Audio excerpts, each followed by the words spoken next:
متحدہ عرب امارات نے مصر سے ایک پورا ساحلی شہر راس الحکمہ $35 ارب میں خرید لیا ہے۔ عرب میڈیا کی رپورٹ کے مطابق مصر کے وزیر اعظم مصطفی مدبولی نے کہا کہ UAE کی طرف سے ایڈوانس قیمت میں $15 ارب ادا کیے جائیں گے، جبکہ باقی رقم 2 ماہ میں ادا کی جائے گی۔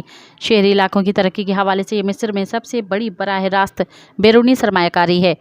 راس الحکمہ میں رہائشی علاقے، سیاحوں کے لیے تفریحی مقامات، اسکول، جامعات، ایک صنعتی زون، ایک کاروباری اور صنعتی علاقہ، سیاحوں کے لیے کشتی رانی کا خصوصی علاقہ اور ایک انٹرنیشنل ایئرپورٹ شامل ہے۔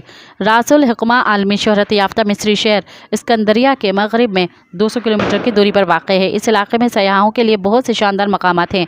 انتہائی متمول مصری باشندے گرمیوں کے دوران زیادہ وقت یہاں کے صاف ستھرے ساحل پر بنے ہوئے مکانات میں گزارتے ہیں۔ مزید خبرن